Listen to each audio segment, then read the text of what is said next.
The Dopa study guide.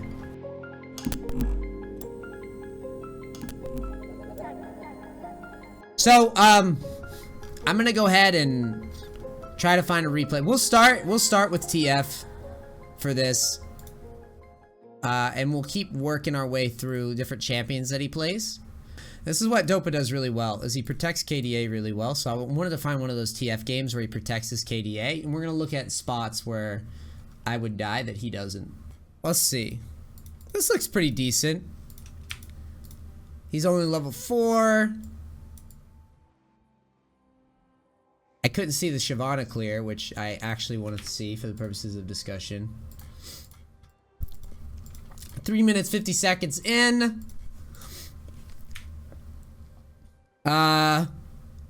His bot lane's died once, and he's gonna have some monster KDA. So yeah, I think this is a good one to watch. Vladimir, what did he go for his? Hold on, this is the wrong one. Here we go. 7, 1, and 17. Dopa goes 7, 1, and 17. So, basically, this is the start of a series that hopefully we can cut and get out on YouTube, where we go through these Dopa gameplays and we try to find Dopa gameplays and review them and see what he's doing that other people don't do. I'm particularly interested in this because Dopa does this thing where he doesn't fucking die, like, ever. If you notice, his KDAs are always ridiculous. Whether it's TF or Zed, his KDAs are always ridiculous. 4.7, 2, and 6.2. 5.2 and 2.5 deaths, 8.2 assists. As you can see, his KDAs, this is a 5.73 KDA, 5.32 KDA, 5.7, 3.78, 4.35, 5.27. Fucking, all these KDAs are ridiculous.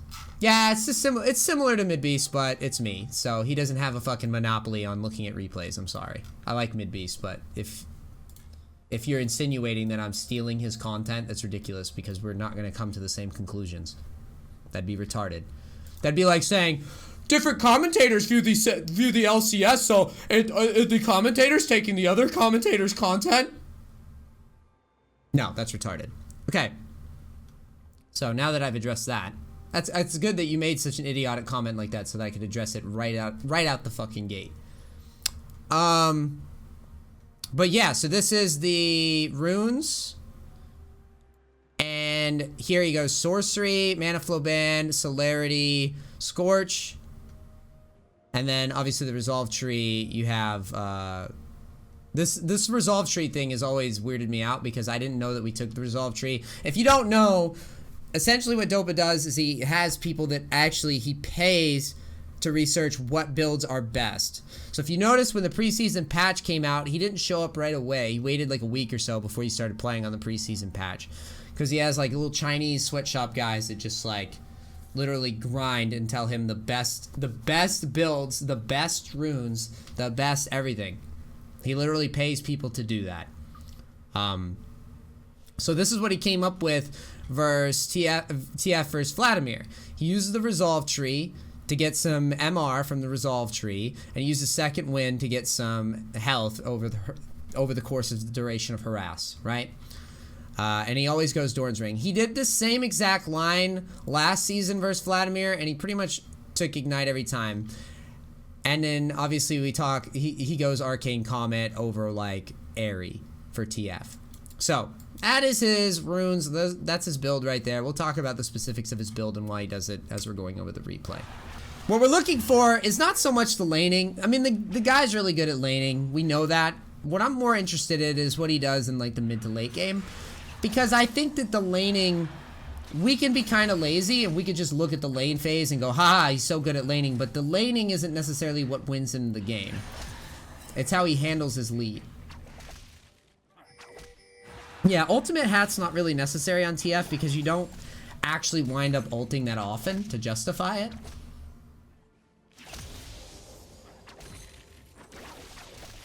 So here, Vladimir gets pushed out of lane. I don't know if the Vladimir has Spellbook or not.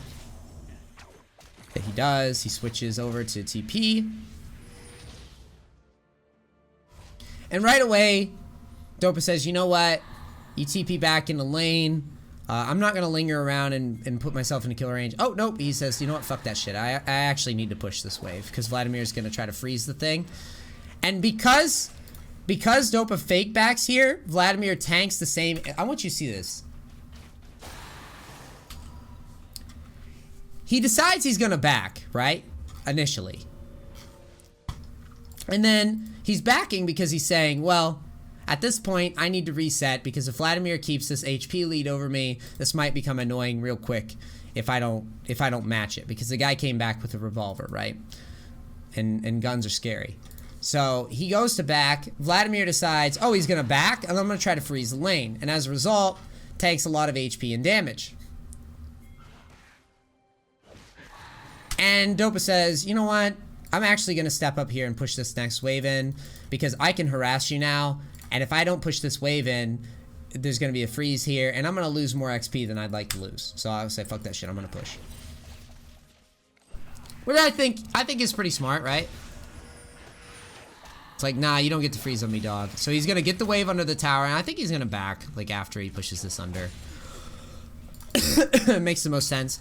He walks, notice this, walks up like he's roaming to Heimerdinger. This little mind game is kind of important because it's going to make this guy panic a lot. And he's going to think that TF's roaming. You see that? Just outside of vision.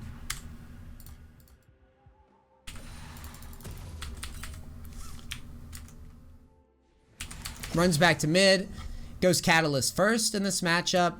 I wasn't sure if he does Catalyst first or Merc Treads, but it looks like that answers my question. Now he knows Vladimir's roaming down the bottom. I want you guys to make a note of this. This dude's decision making on like whether or not to follow hinges on a lot of things. It hinges on whether or not he thinks it makes sense. If he doesn't think it's worth it, he'll just stay mid and push. He won't go down there. But he's going to go down there because he knows it's a 4v4, and he knows that enemy's bot lane is pretty low, and he can cash out pretty big on this. He has Flash and Ignite. The lane's equalized, which means it's not going to go anywhere if he leaves. So he starts roaming down. He chooses to block the Vladimir. Or try to block the Vladimir. Vladimir doesn't have any sort of flash or anything like that. Or I'm sorry, he doesn't have Ignite. He has flash. So Dopa blocks. I don't know if this is the best play ever. But it does work out. It looks really thin, like it could have gone either way. But Vladimir doesn't have Ignite because he switched it for teleport. Which we can't see, by the way, in the replay viewer. So I think overall that could be a mistake, but it's a very close spot, and you know sometimes people that play as much as Zapdo does gets lucky too. You know what I mean? He does bleed, my friends. He does bleed. He does make errors, but he still stays alive. So blocking the counter from Maokai and Vladimir, I think is good. He might have positioned his ult a little too offensively there, but overall I think a good idea. So here, pink ward goes down. Shyvana, this is Korea after all. They're going to pretty much always give blue buffs. No, because I played there.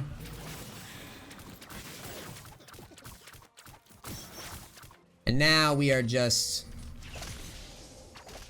chilling and pushing. Vladimir's poking around, trying to see what Shyvana's up to.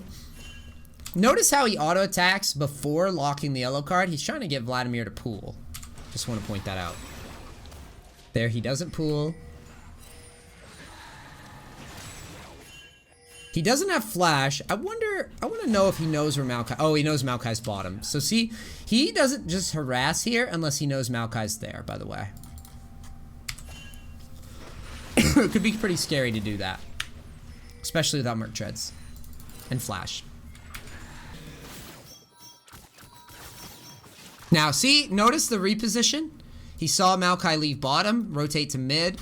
This is something that a lot of mid laners don't do. What the fuck? Here it is.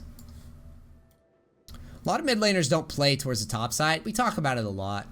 but a lot of mids don't play towards the top side when they know that a jungle's probably... Remember the Lee Sin from yesterday where I was like, I don't know why my mid is playing like in the middle of the map when he knows that the only place that the jungle can come is from one side. This is the same similar concept.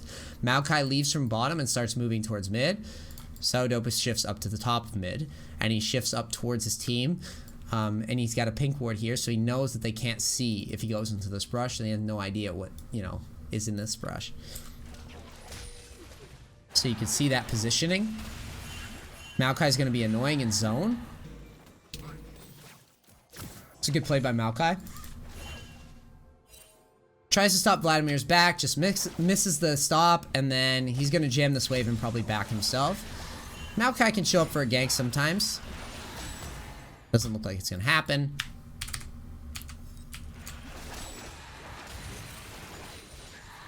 Shove again.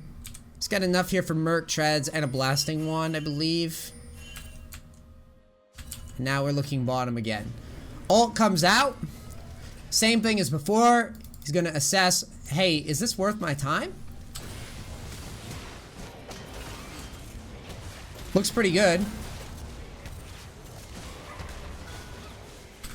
Some people may think, why would he lock a red card there? I see that a lot. When people play TF, they assume that every play is a yellow card play. I know exactly what he's trying to do here. So he's bringing the red card to try to get the slow onto 3 and maybe some damage onto 3. He just misses what he wants, but the kill still goes through anyways. Jhin does 1,000,000 damage there. And then it looks like Ornn counters the Vladimir roam from mid, which it looks like it's actually a pretty good play.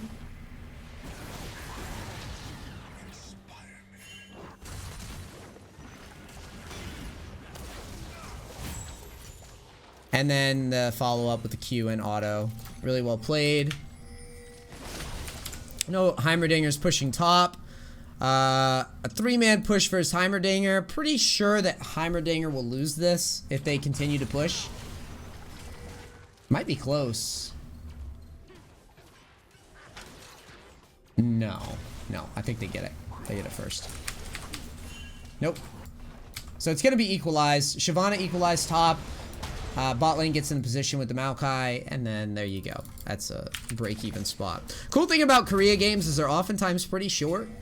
Which is nice for reviewing these.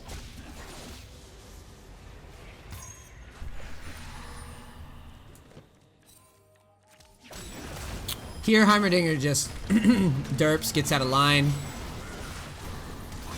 And now we're in the Dopa show, boys. So again, the reason, the one thing that I'm really trying to learn and understand is KDA protection here. How this guy avoids leaking away kills. And what he does to avoid leaking away kills. He obviously takes a point in the resolve tree.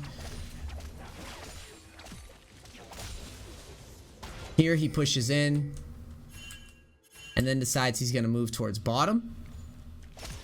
He starts walking towards bottom. Once the enemy bot lane backs up, he doesn't commit to it. He makes a move. Enemy bot lane makes a move in response. He says, okay, you guys got vision. He goes back to mid. Here it looks like he's going to shove him back. Puts the pink ward down. Again, this is something that I don't do enough of. And this is part of the reason that I'm doing this series. Because I'm greedy and I want to learn while I get paid to play video games. And oh, hold on one second. Just gotta message somebody. But this is something I don't do enough of. Is when I back, I always back down. I don't do this where I like go into a brush or move up and back. I think it's a pretty clever trick that kind of will make players shit their pants, and it will make aggression slow down on the other team. Honestly, not even if you're just playing TF. There, max range, Q, the blue.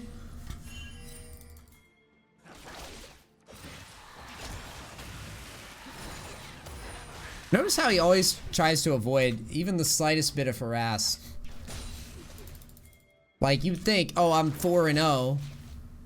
You know, I can I can afford, I'm 4-0, blue buff, I have a level lead.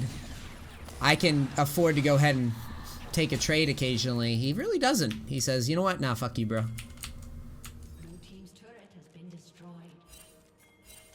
Thorn rose. Dopa does not upload shit. He doesn't do any of that on his own. Someone does that for him. And it's not his channel, I'm pretty sure.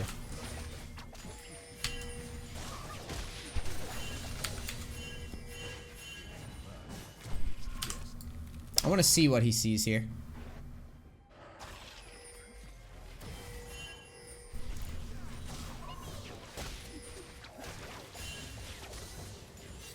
So here, he doesn't push all the way in. He's ulting to catch Maokai. A lot of what triggers this is he sees Vladimir bottom, he sees Ezreal mid, and he knows Heimerdinger's dead and his team's top side.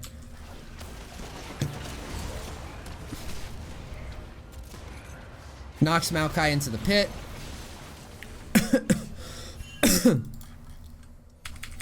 And he's gonna go back to mid to make sure that mid doesn't get pushed.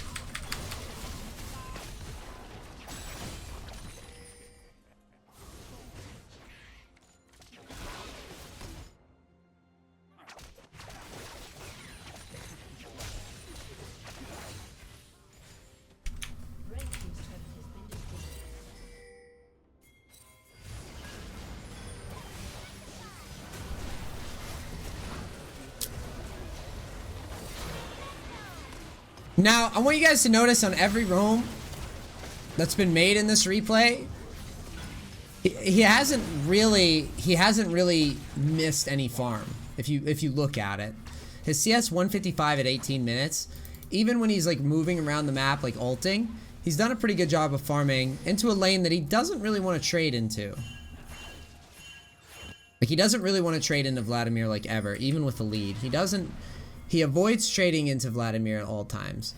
And I want you to notice how I'm saying this shit over and over again. Because when I play against Vladimir, that's what I'm going to try to do. Is I'm going to try to avoid just trading with him pretty much at all, except for occasionally early.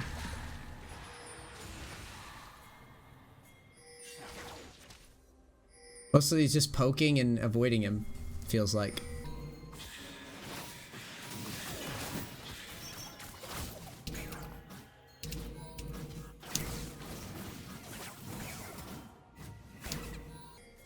So here, gets pushed out of lane, resets, his team's in middle to hold tower. I want to look at this play. It's a pretty aggressive line.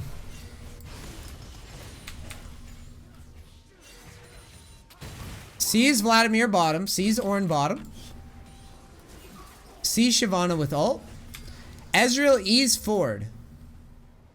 Now, Ezreal E's forward. Dopa sees that. Ults. He's ulting to get vision. He wants to know who the fuck is behind this Ezreal that he thinks is... He's basically like, why is this Ezreal actually E'ing in? So, Dopa goes ahead, pulls the trigger on that. Calls the bluff. And ults and follows up with the flash because he knows Ezreal's E's on cooldown. Lulu move speed up. Targeted CC's dumb. And that's an easy double for Jhin, I think. Yeah, it was for Jhin.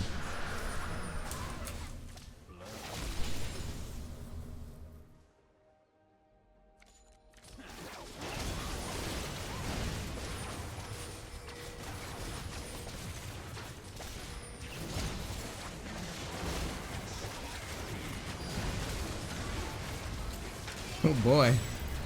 So probably... Oh. I thought that looked pretty thin because he didn't have flash up, but it looks like Heimerdinger... Yeah, Heimerdinger's pretty far behind. If Heimerdinger had any more items there, I think he dies in that spot because he doesn't have flash.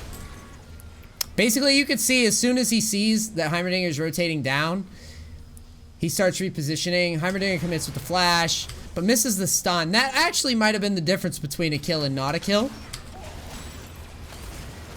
Yeah, I think if Heimerdinger hits the stun, he might have killed him there. Got the shutdown. And this is the thing about TF. This is pretty hard. It's pretty hard to not die throughout an entire game. It can get pretty tricky. So as you can see, this is the standard TF build from like last season. It's everything's the same. The Roa, the Merc Treads, the Lichbane, the fucking Zonias, everything.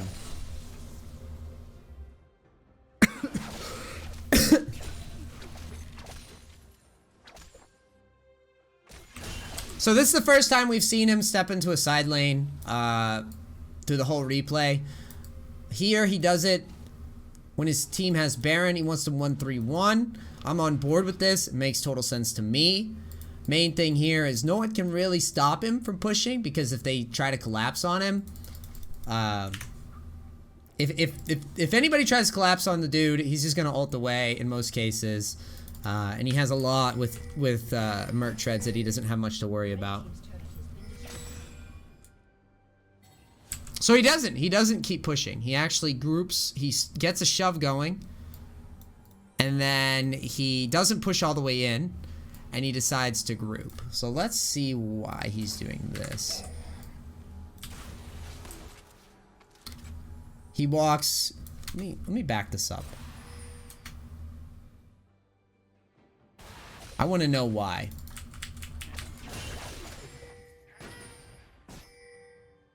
So Maokai's rotating up. He doesn't even want to push here, which I think is interesting. He instead elects to rotate to mid. I guess nobody necessarily knows he's rotating to mid here. No, he has Baron. And Shyvana has Baron. Or Ornn has Baron and Shyvana has Baron. So he just decides to group up. Maybe he figures he's not going to get much done top on his own. Maybe he figures that somebody's going to have to answer the wave.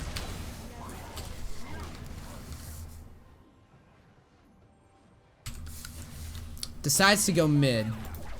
Oh, you know what? Part of it may just be he likes the team comp here. He likes the Ornn. He likes the Jhin Siege. He might just like the Siege. Let's think. Wave clear. There's not a lot of wave clear when Heimerdinger's bottom. We're just trying to get to the bottom of like why he doesn't want a 1-3-1. That's what I'm looking at right here. There's a lot of abstract thought, I guess. There isn't a lot of wave clear. That is true. Ezreal doesn't have shit for wave clear versus Baron. Jhin is really good in the siege situation. Ornn is really good in the siege situation. TF can poke. TF gets a lot of time to poke. And TF can't really just solo anybody. Can't solo Vlad. He can get outplayed by the Maokai because of the root if he goes top.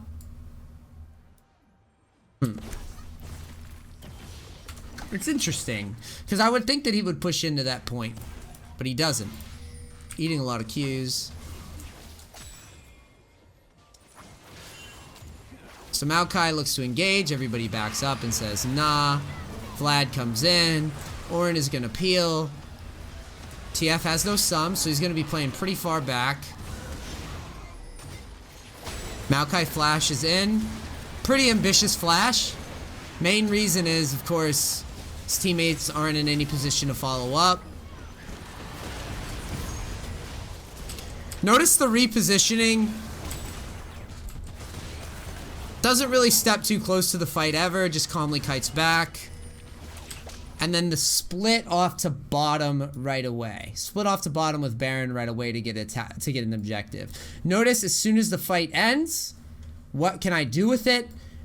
Figures out, there's not much I can do in mid. There's a huge wave on bottom. I'm gonna push that shit. Fuck you guys, I'm out. Knows that people are coming to collect the wave. Leaves right away. Doesn't challenge anything. Doesn't check anything. Doesn't try, like, the Heimerdinger's pretty low. But he doesn't have, well, he does have flash now, but he doesn't like it. His teammates are in base. Not a big fan. Just backs up. He's gonna reset with Baron buff. Backs all the way out in case Ezreal collapsed. Didn't see Ezreal, so he's gonna back all the way back.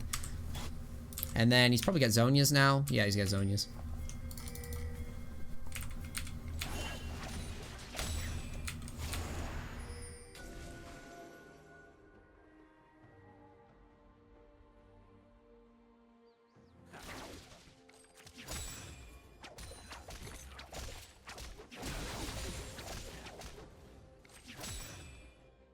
Missed a siege minion, that must mean he's boosted. Obvi boosted. So here, he's doing it again. He does the same thing again. He doesn't push all the way in. He's rotating over to bot side. I feel like this is a difference that I have never seen before. He's not pushing in. He goes one wave and then to mid.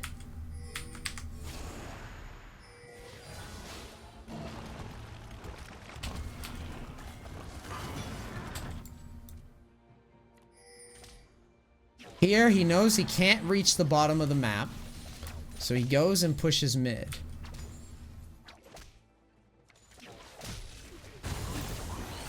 Why is he doing it this way?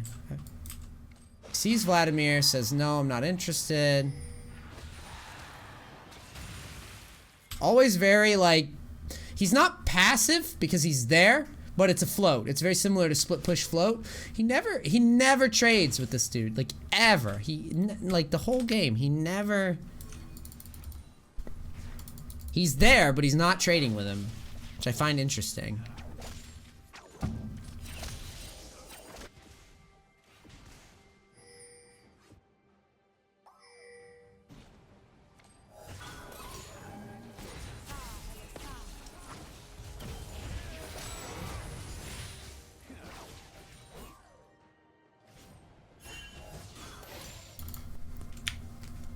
This is the KDA protection. I mean, it really is. He literally does. He's 6-0-7, and he's like, he's got minions pushing, and he's like, nah, I'm not touching this fucking dude. Like he still does not card him.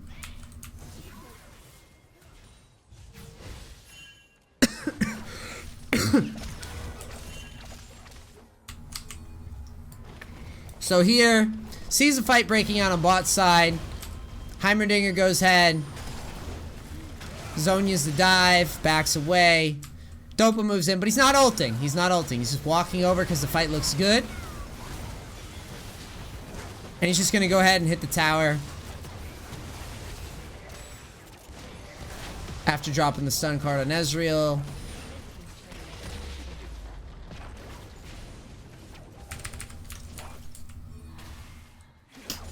Top wave's bouncing back. Shoves mid. Gets a blue buff. Answers the wave here at Tri-Brush.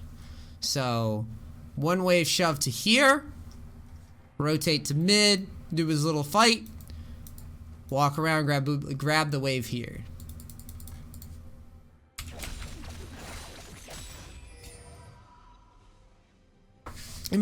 Part of this might be because he's playing with a Jhin. Jhin doesn't like to go off on a side lane very often. But yeah, I'm making a note of this.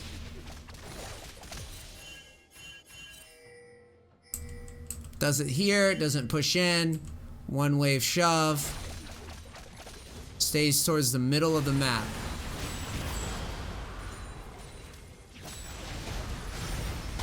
Has to know he's getting engaged on here. Handshakes it. He knows that he's got number. He's got Jhin in the flag. He's behind an Ornn. He must feel really good here. Just gonna kite that out.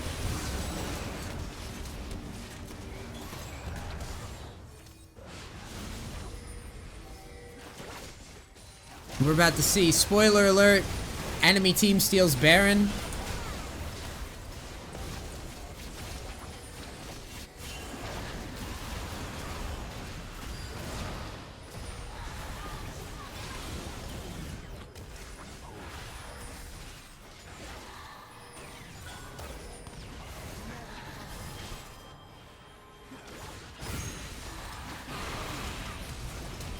Vlad turns, TF Zhonya's. Tries to make a trade. Obviously, a bad overstay there. First death of the game at 30 minutes in a really convoluted, crazy fight.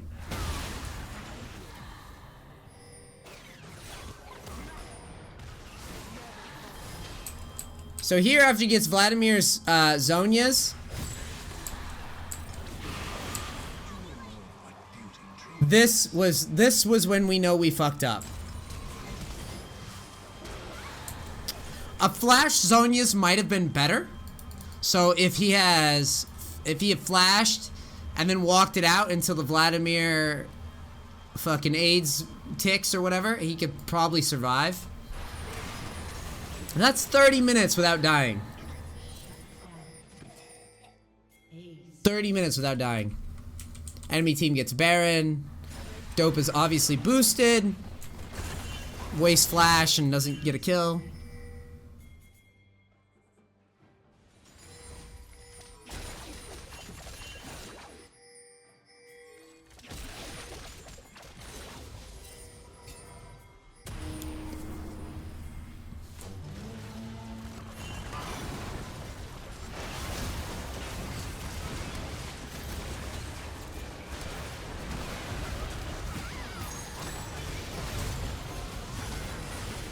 So here, enemy team pushes up.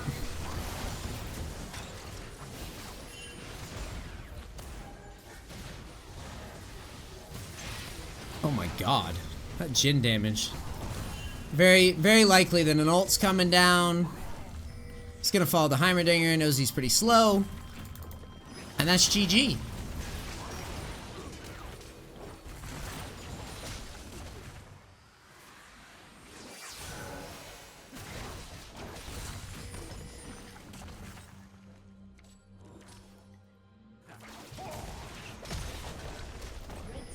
That's GG.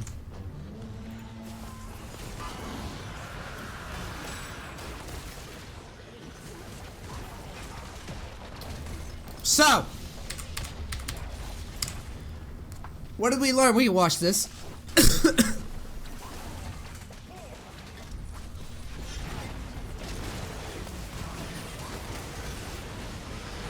What did we learn this game? Things to incorporate with TF versus Vladimir specific, like matchup specific. Don't trade with Vladimir like fucking ever. Never trade with Vladimir. No matter how good the game's going, no need to trade. It's always just Q poke and then kite back, Q poke, kite back, Q poke, kite back the whole game. The next thing that I saw as the game dragged on, did not, on blue side, Vlad, he had a Jhin mid. I'm going to see all the conditionals. Maybe we'll watch some more TF in the future. But he loved to go top, push one wave. He had an Orin who was pushing bottom as well. He'd push one wave in, get the wave pushed, and then he would immediately move to mid and look for a fight. He would look for something to do. He'd look to group with his team. He'd look to do something. And he would do that pattern over and over again. Simultaneously, the flashes, not very aggressive flashes. The only flash that he made was when Ezreal E'd under tower here. Then he ulted and then flashed to follow Ezreal's flash to get the kill. Lots of roams to bottom. Thanks, Nantans. Thanks for 2 months in a row. Appreciate it. Drop the keys. So overall, this was a pretty good first look. I'm sorry that we didn't get the 0-0 start, but this was a pretty full look of a full complete game. And we got to see KDA protection, how to not, he didn't do anything risky this game. It was all very controlled. Very, you know, even in the fights that were, he didn't make any like super decisive flash plays except that one mistake at like 30 minutes he died. So I think I learned a lot from this. I hope you guys did too. I hope my thoughts are put in this video well enough to where you guys learned something. I think overall, one thing that I take away from this is the pushing top, the push pattern that he employs here. And then hopefully we can keep looking at some different champions and maybe some more TF stuff with different matchups and keep learning how to play mid. This is going to be my little project for the next few months ago, and I hope you guys enjoy it. All right, love you. Thank you so much for watching. This will be on the channel, most likely. Like, subscribe. You want to see more of them. I'll keep reading over these and watching them and trying to learn. Thank you. I love you, and I'll see you next time. Peace. All right, bye-bye.